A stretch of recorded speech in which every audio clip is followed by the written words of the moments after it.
My name is Natalie Sweet, and I'm a core organizer for this strike and for Zero Hour. I'm here to introduce two wonderful speakers and two amazing friends who are here today to share their story as frontline youth. Please welcome Kevin J. Patel and Isabella Falahi, incredible organizers and friends.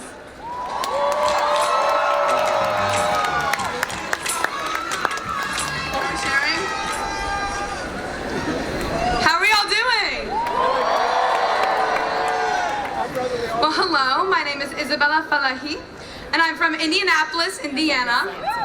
And I'm Kevin J. Patel, and I'm from Los Angeles, California. The climate crisis is the single greatest issue of our time.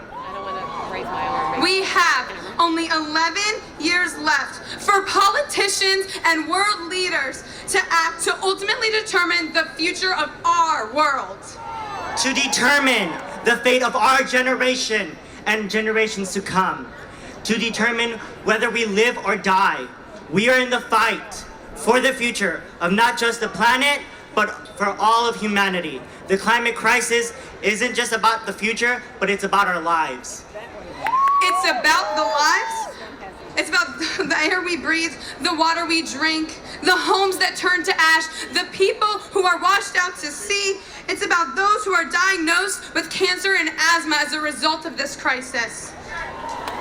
This crisis is about people like me. As a proud and unapologetic bisexual Latina, it's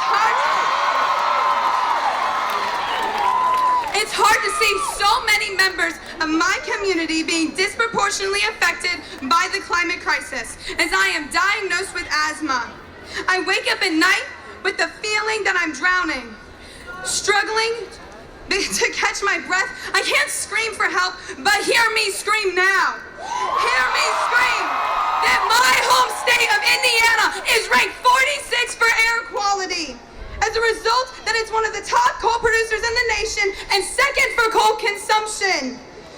Hear me scream that my senators, Senator Todd Young, has accepted $546,346 from the oil and gas industry. Hear me scream that Senator Mike Braun, who was just elected only in 2018, has received $184,763 from oil and gas. They are the reason why I had to take 3 different types of medication. They are the reasons why neighborhoods in Indianapolis are plagued with COPD, cancer, asthma, and heart difficulties. Their complacency is killing me, it's killing us. I too face the devastating effects of the climate crisis. When I was in 6th grade, I was diagnosed with heart palpitations as a result of living in Los Angeles, one of the most air-polluted cities in America. I recall spending most of my middle school years in and out of the hospital. My parents were scared for me, and still are to this day. Now that I have graduated from high school and am on to college, I still notice that my community, the place that I call home, is being destroyed by the very thing that caused my issue. The state of California, is known to be the bluest state in America, but yet we are still affected by wildfires, droughts, and heat waves. And having communities where some of my friends and family members live near oil refineries, being affected day in, day out, that is not an excuse to not act on the climate crisis. It is not the communities of the rich and affluent Los Angeles that are affected by the climate crisis. It is the low-income communities of color that are. I too want my Senator Dianne Feinstein to hear my voice as we as youth are dying. While you may not support the Green New Deal, it is what's necessary, it is what the youth demand. This isn't an issue of party, Democrats versus Republicans. This is a human rights issue, and both parties alike are guilty. They are guilty of staying silent in the face of a burning world. Politicians don't simply get a medal for believing in facts, because simply believing has never done anything for our communities. Oftentimes, Oftentimes in our fight for climate justice, the climate movement and media tend to leave out the voices of frontline youth and youth of color.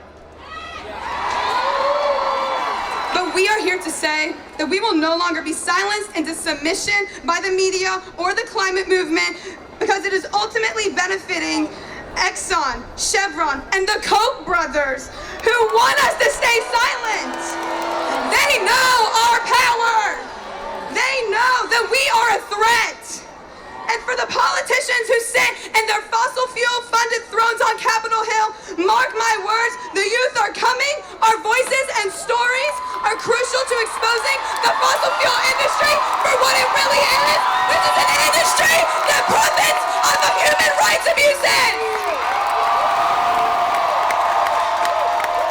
Our voices and stories will mark the pages of history books for years to come. We are the youth who took our pains and struggles and said that we refuse to be the last generation. We refuse to see our communities being destroyed for corporate profit. While little actions matter, what we need is a revolution. Because we are running out of time, frontline communities are out of time, and we need climate justice now. Frontline communities are here to lead the fight. We are here to take back the lives that were stolen from us. We don't have a hidden agenda. We simply want to live.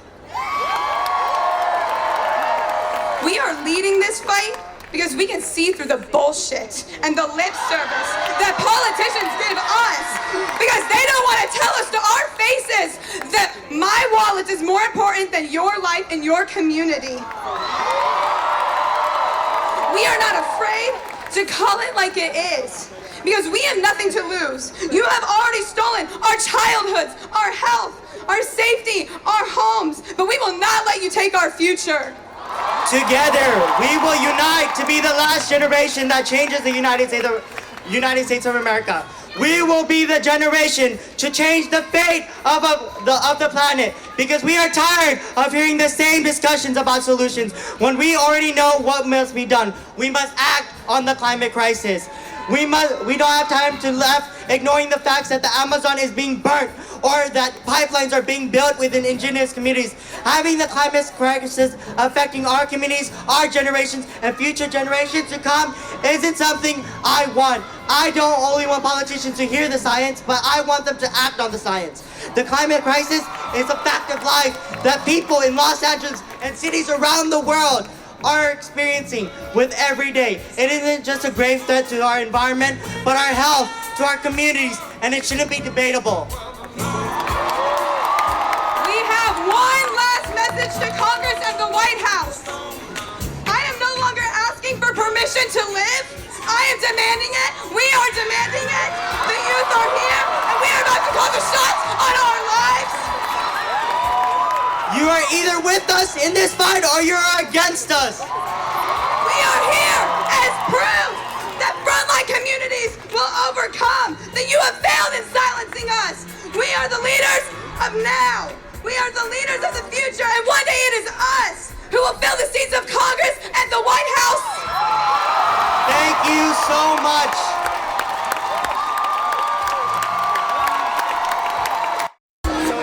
What's up, New York City? My name is Alessandro Dalban. I'm one of the core organizers with Fridays for Future NYC. I'm here to introduce the CEO of Ocean Collective and founder of Urban Ocean Lab. She is a marine biologist, policy expert, and Brooklyn native. Please welcome Dr. Ayana Elizabeth Johnson.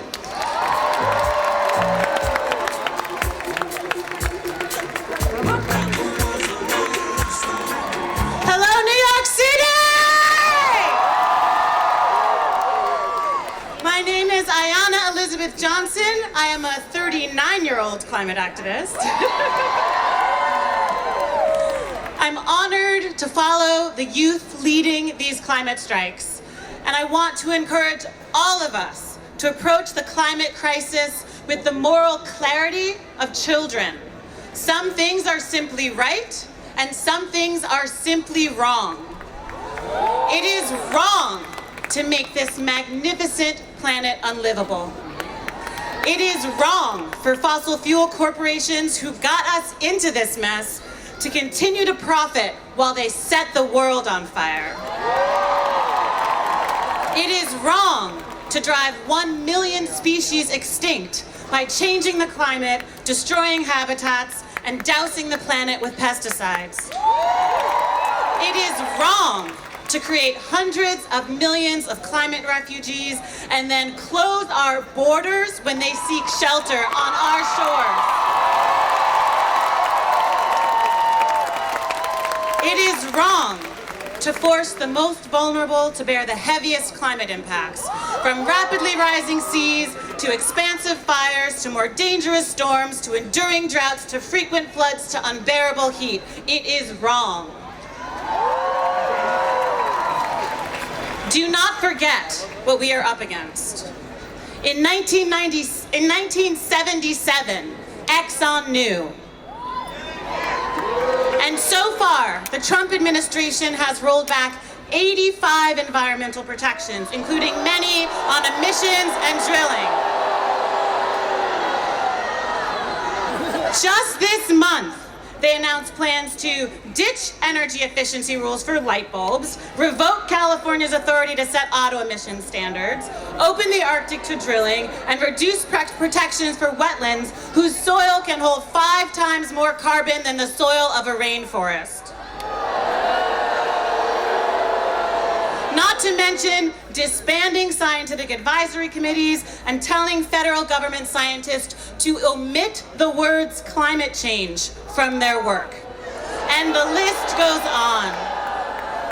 On the other hand, it is right to charge ahead full speed toward 100% clean renewable energy. It is right to protect habitats and species. It is right to hold corporations accountable. It is right to ensure a just transition, leaving no one behind as we transform our economies and societies. It is right to enact strong government policies that will accelerate this transformation. We need a Green New Deal! But let's be clear. Youthful moral clarity is not the same thing as naivete. Don't let anyone tell you that it is. It is naive to focus only on what we can do as individuals instead of what we can do together in community. It is naive to assume that the needs of poor communities, communities of color, and indigenous peoples will be taken care of unless we ensure that they are prioritized. It is naive to expect that governments and corporations will do the right thing without our insistence. So we must persist in our insisting because remember, they work for us. It is naive to think we can solve or stop climate change. We have already made way too much of a mess. But it is also naive to give up when every 1/10 of a degree of warming, every centimeter of sea level rise, every species we save, every increasingly unnatural disaster we avert, all matter so very much. And we already have all of the solutions we need, from regenerative farming to renewable energy to replanting ecosystems to electrifying transportation. We don't need to wait for new technologies. We just need to get to it. Where national governments fail to step up, local, city, and state actions are even more important. At the same time as we work to erase the political and corporate barriers, we can implement the solutions we have at our fingertips. If you have even a small bit of land, plant trees and grow food, plant a climate victory garden. If you can vote, vote in every single election. In the last presidential election, around 10 million registered environmentalists failed to vote. More than enough to flip the outcome. Do not let that happen again. If you have special skills, put them to use. make art to inform and inspire, use law for climate justice, create websites to help us organize, cook meals to nourish activists, throw parties to build community. If you have money or hours to spare, donate it to groups like Youth Climate Strike, Zero Hour, Extinction Rebellion, and Sunrise Movement. If you eat and feed others, choose foods that are grown regeneratively, restoring carbon in the soil where it belongs. And continue to show up and raise your voices. We have to transform culture. So talk about climate change with your friends, colleagues, neighbors, church, school, sports team, family. We cannot mobilize at the scale we need to unless we face this existential challenge head on, together, with clarity, grounded in science and empathy, and focused on solutions. Building community around solutions is the most important thing. We must build a coalition so massive that we shift the status quo and no longer need to march. In 1967, here in New York City, Dr. Martin Luther King gave a speech against the Vietnam War. And those remarks could not be more apt for this context and this moment. So I will close with Martin Luther King's words. We are now faced with the fact that tomorrow is today. We are confronted with the fierce urgency of now. In this unfolding conundrum of life and history, there is such a thing as being too late. Procrastination is still the thief of time. Over the bleached bones and jumbled residue of numerous civilizations are written the pathetic words, too late. There is an invisible book of life that faithfully records our vigilance or our neglect. Now let us begin. Let us rededicate ourselves to the long and bitter but beautiful struggle for a new world. Berlin, about 25,000 people.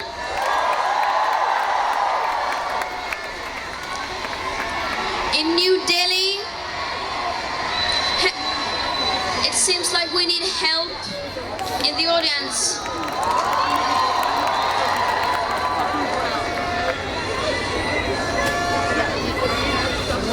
Hey, we need another medic. It is by the camera.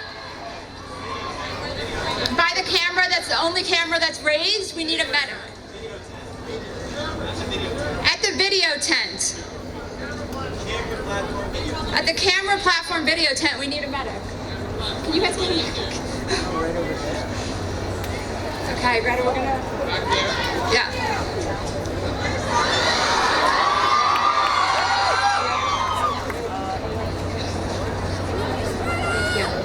Okay, we're gonna wait a second, get this sorted and take care of this person. It's really hot out here today. Their crowds are bigger than expected, as Greta was just saying, so we just really appreciate your patience.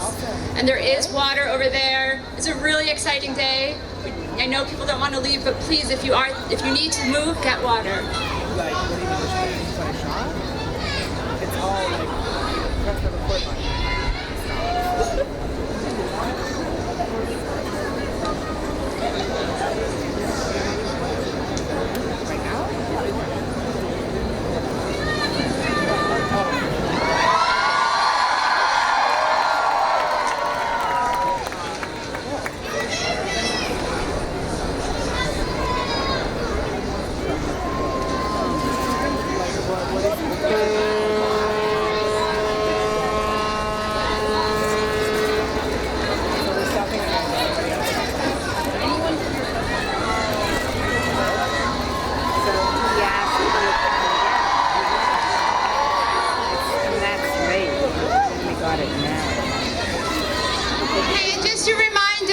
If you are near the person seeking medical attention, please give them space.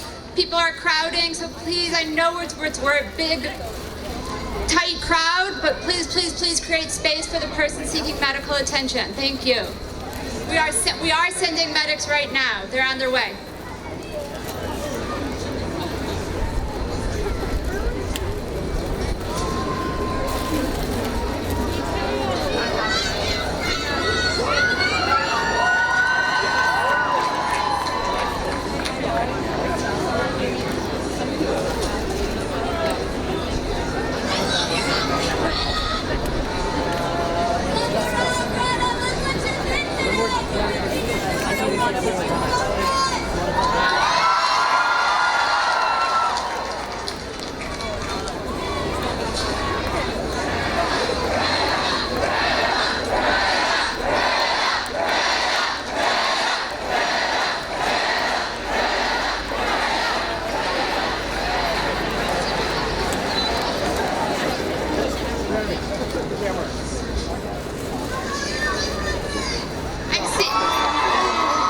I'm seeing thumbs up from the area that needed the medic to be.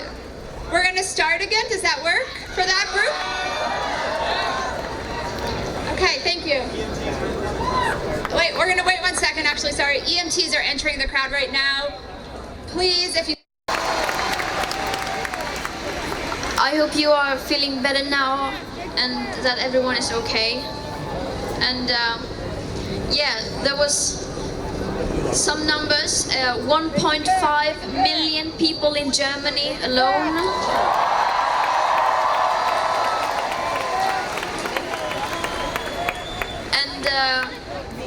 And there are so many numbers, it's hard to, but just to give you a look of how incredible this is. And so people are striking today in over 150 countries.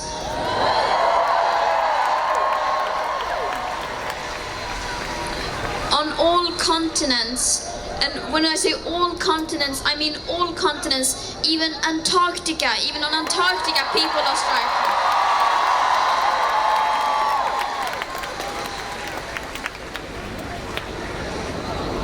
And we are not in school today. And this time, we are not alone. We have some adults who are not at work today either.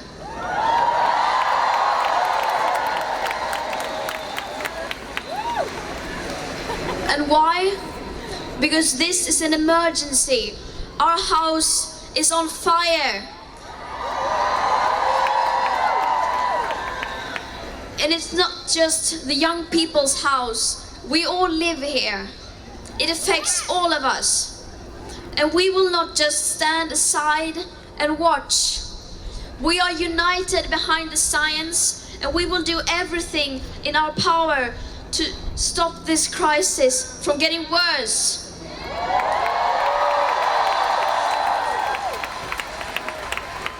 Even if that means skipping school or work, because this is more important.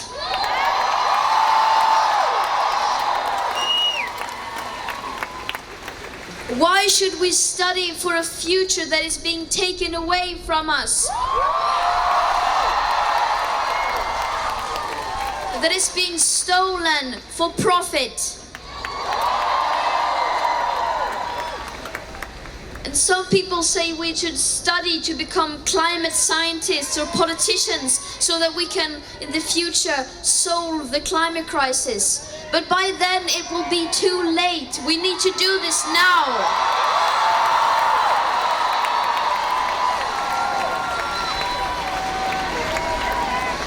It seems like we have another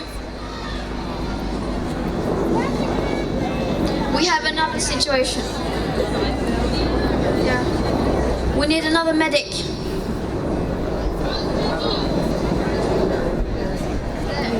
Okay. We need people to raise their hands. This person is behind. There's about 4 cameras right there. Of educating ourselves and learning the facts when the people in power refuse to listen to the educated and pay attention to the facts.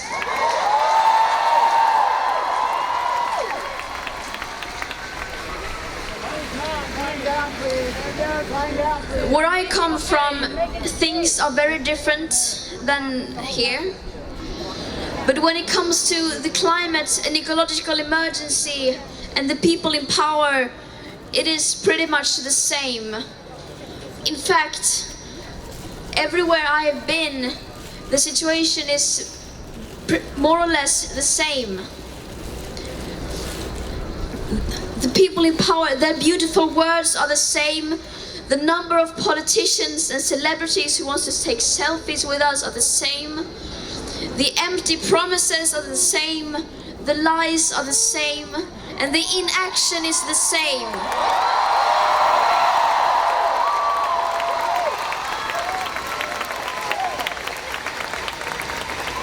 Nowhere have I found any anyone in power who dares to tell it like it is. Because no matter where you are, even that burden they leave to us teenagers, us children.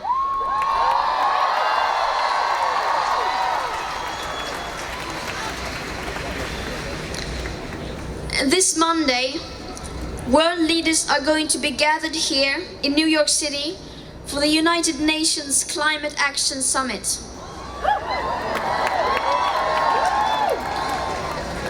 The eyes of the world will be on them. They have a chance to prove that they, too, are united behind the science. They have a chance to take leadership, to prove they actually hear us. Do you think they hear us? We will make them hear us.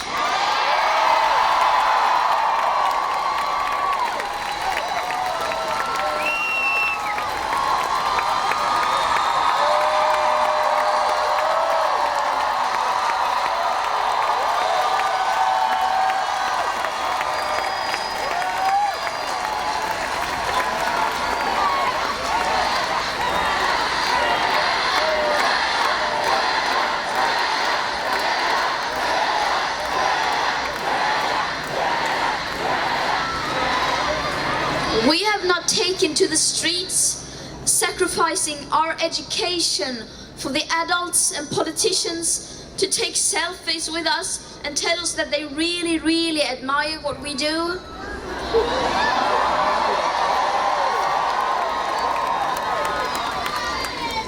We are doing this to wake the leaders up. We are doing this to get them to act.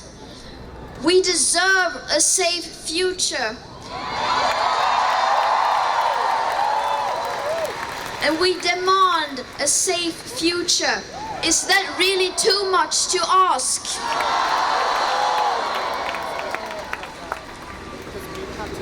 Right now, we are the ones who are making a difference. If no one else will take action, then we will.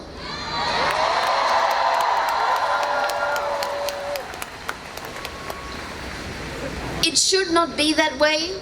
We should not be the ones who are fighting for the future, and yet here we are. But we are not just some young people skipping school or some adults who are not going to work. We are a wave of change.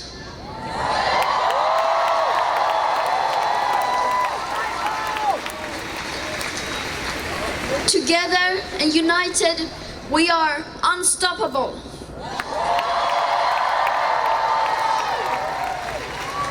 This is what people power looks like. We will rise to the challenge. We will hold those who are the most responsible for this crisis accountable, and we will make the world leaders act. We can and we will.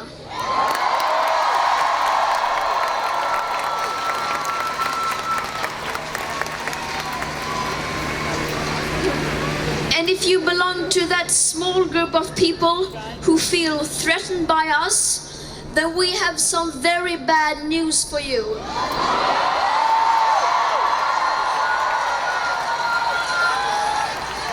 Because this is only the beginning.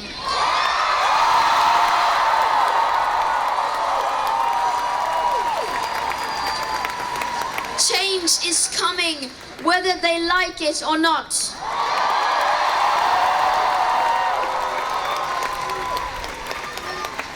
Thank you once again, everyone who are here, everyone who showed up.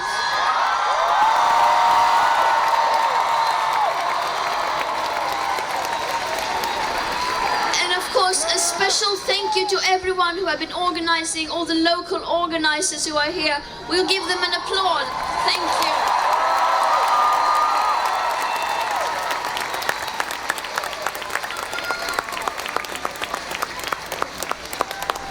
And just a reminder that next week, the 27th, we will also be striking in many different places. So if you can, show up then as well. Thank you. We'll see you later.